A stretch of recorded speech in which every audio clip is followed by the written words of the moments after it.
Hey everybody, what's going on? I decided that I wanted to make a behind the scenes slash director's commentary for the by release episodes. I'm not sure how many I'll do, but I know I've wanted to do this for a while and figured it would just be kind of fun to explain, the origins of where the series came from, different things that you would never really know about unless I told you. Uh, just because there's so much that has happened since I started this series, so much that went into it, how, my entire production style has evolved into what it is because of this series. I'm not sure exactly what I'll cover, but, we'll just go for it. We'll go for it. I don't know. Let's just see what happens. I'm going to release this first one to everybody, and then I might just put future ones if I do them on Patreon for like the first week, and then I'll release them publicly anyway. I don't know. I think it's nice to revisit stuff that I've done in the past, especially with a series that has been going on for over a year and a half now. I think it's refreshing to kind of see where I was, where I've come, what the series has evolved into, just different things I've improved on. So I guess we'll get into it. Basically, I'm going to get sidetracked like a billion times. I'm going to try my best to organize this, but we'll start at the very, very, very beginning. So we'll start with this scene right here with me calling settled because I wanted to put this scene in for a very particular reason, that being that this series basically exists because of settled for multiple reasons. We had been friends at this point. We hadn't gotten super close yet, but I had met him 2 months earlier doing the Bank Standing podcast. He was experiencing all this success because of Swampletics releasing. And, I came to him one day and I remember I had put out a video explaining why I didn't continue the According to Jim series. And, I was asked all the time to continue it and I had tried to continue it. I stopped at episode 11. I tried to make episode 12 like a year later. It didn't feel right. I deleted it. I knew I wasn't going to continue the series anymore, so I needed something else. I really wanted to find something that I wanted to do. I came to the guy who had the, golden idea. I actually was just talking to him the other day about this exact situation. It was funny because he said that he had just kind of spitballed this idea to me, not thinking I would do it. He just knew that I got a Questscape at one point, and he just said that. I don't think he thought anything of it initially, but once I kind of figured that in my head, that it was doable and it actually sounded pretty fun, I feel like there wasn't a lot of content to do with quests in the first place, only, guides. With the According to Jim series and with the one-off videos I've done, majority of them had to do with quests and me doing quests or making fun of the NPCs in quests, so kind of went for it. I thought it was a great idea. I remember sending settled a list of names, potential names for the character in the series based off of if they were available as the names. So I landed on by release. So that's why I put settled in the intro. It was kind of just an ode to him. And if you're watching this, settled, fuck you, dude. That's my thank you. That's just our way of thanking each other. It's just a little, inside joke we have together. A big founder's signature under the plaque of by release for settled. So after I knew I wanted to do the series, I got right to work with pre-production. In the midst of deciding I wanted to make this series, I'm in college at the time. I'm a junior in college. I'm going through film school, and I thought, I'm going to start applying what I've learned here, or whatever I think I've learned here, to this series and start, coming up with an actual production process that works best for me.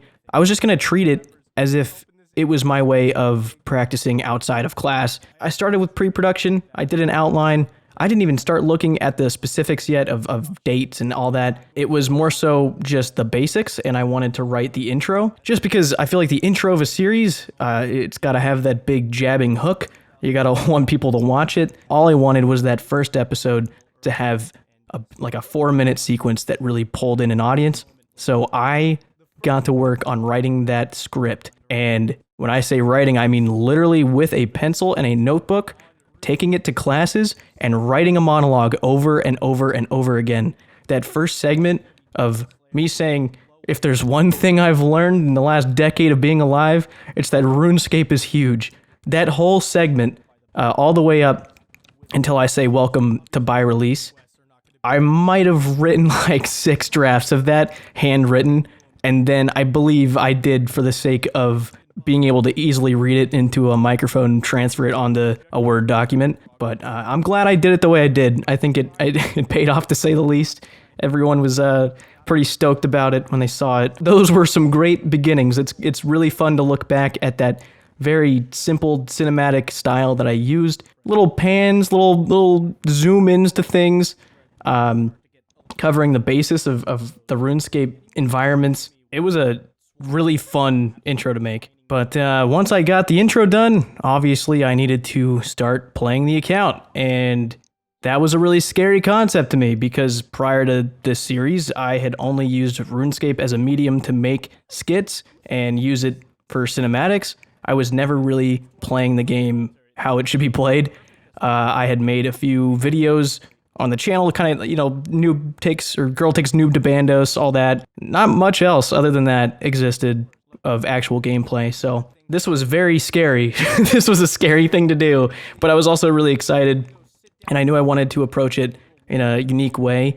And I told myself, I'm going to avoid doing the text overheads. I'm not going to do like a skit format for anything. I'm going to play the game. I'm going to make actual progress. I'm going to achieve a really cool goal and kind of prove to people that I can do more than just be funny with the characters in the game. I didn't have much work to do to figure out, the order of release dates. There's literally a OSRS wiki page that is completely sortable by release date, and I have used that ever since. I think I've tried to copy and paste it, and I formatted my own at one point, and then I kind of just stopped using it. It was just really lazy, and I was like, there's a website for this. I don't even need my own document. And then I just started recording. I got to it. On the wiki itself, it said that, these 6 quests, it was 6 or 7, I can't even remember, they were all released in the same day.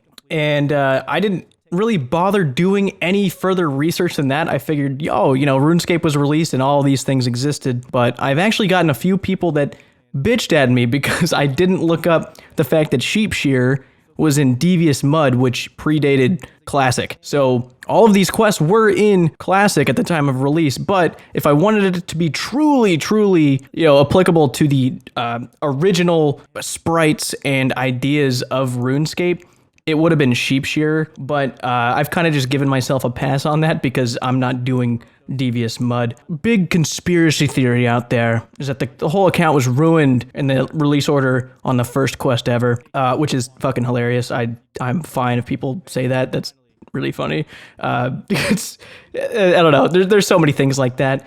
And there were so many things that I learned that weren't in the game yet because I was already restricting myself to free to play. And I had set these boundaries in post-production that I didn't even think about while I was recording it, such as, not being able to use clan chats, not be able to enter areas that weren't in the game yet, use, banks and stuff. I didn't really put that into consideration while recording, but I kind of decided I wanted to do that after recording this, which didn't really work out because I had already broken so many things while recording and didn't even realize it. This caused a lot of, I wouldn't say problems, but a lot more research than I thought. From quest 1 to 50, all of those quests were released during RuneScape Classic. So technically, I really can't do this at all like they did in Classic. I had to make some compromises, but I wanted to make as little as possible. And that was really difficult.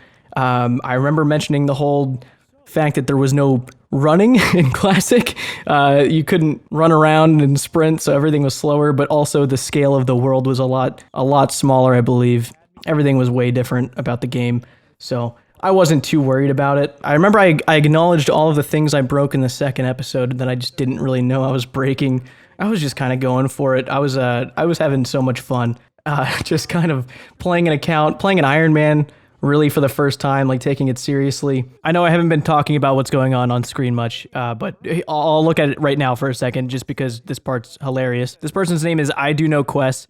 I did not plan this. They were just a person that I found in the clan chat when I ended up going in. They were a level 100 something, and I think that is so fucking funny. That person ended up finding the series way down the line, like in episode 17 or 18, something like that, and was commenting, hey, it's me. I'm the guy you did the quest with in episode 1. And I don't know. I appreciate that part of this episode so much it's crazy just because how unplanned it was. With everything you've seen on screen so far of me just going through the quests and everything, the way I record it is I just record my screen, I do everything. I have not done live commentary for anything gameplay wise, even when I was doing the According to Jim, just because I enjoy writing and practicing the delivery of lines and jokes. Sometimes while I'm recording these, I'll say something out loud or remind myself of a joke I want to make. The way I look at it is a lot like a stand-up comedian practicing the delivery of lines behind the scenes. And then when they go and perform it, you know, they've already perfected the way that they want to say it. The episodes would not be nearly as funny if I was just recording and trying to make the jokes at the same time. Because while I am recording, I am trying to think of angles, keeping the camera still, because I remember in these early episodes, I would shake the camera way too much, and I'm pissed at myself for that.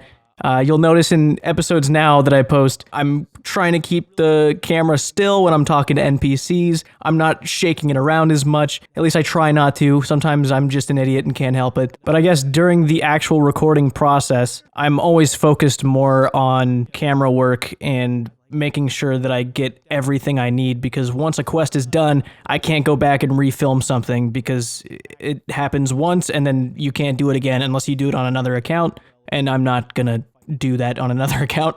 I want everything exactly how it's supposed to be. Also, funny little note, that last scene where I bought the steel scimitar, I mentioned in there that I don't know if it was the best idea or not. I made a joke in there about, you know, making impulse decisions like that, how it might not be the smartest thing to do. And that was not really a joke. I was actually worried that people were going to be like, why did you buy the steel scimitar? That was really dumb of you. Just because all of these dudes who had these Iron Man series going had so much coordination with what they were doing. They were so planned out. I had no plans at all. I didn't know how Iron Man accounts operated. I had never played an account in a strategical, serious, efficient way. So that was honestly something I was really worried about. But yeah, I just remember the actual recording of this going really well. I didn't know exactly how it was going to go. I remember actually being terrified here because I was like, should I flick this thing? Are people okay with me flicking it? Did people flick things back then? No, people didn't flick things back then because it was classic. People didn't flick things for a very long time. But you know what? It was fine. I recorded all of this in a day, I believe, 1 or 2 days. And I was actually very proud of myself for completing all of the original quests and getting it all in one episode. Once I put this episode out and I put it on my channel, I tweeted out everything I could. I remember I had sent a Discord message to Settled, and I linked it to him, and I was just like, dude, if you have any feedback, let me know. This is the first episode. I think it was about 3-4 hours in of it being uploaded, and it was at like 4K views. And I said to him, I was like, I hope this doesn't cap at 5K. He's like, I don't think it will. Settled's over here with a velocity that's been untouched by a YouTuber, just skyrocketing with views, people migrating to his social media. He goes and retweets my tweet of this thing coming out. Everyone's now, you know, trying to fucking scavenge the world for a Snowflake series, and they see this with a comical twist on it. I will never forget that initial jump because it was the greatest feeling in the world. I had not predicted or even thought possible the amount of attention that this video got just from people seeing it on Twitter, it finding its way into the algorithm. Everything came together perfectly to make sure that people actually found out I was doing this. And, you know, I was getting thousands of subscribers a day. When I uploaded this, I had less than 30,000 subs. That was like the joke in the intro that Settled made is, you know, don't talk to him. I have less than 30K subs.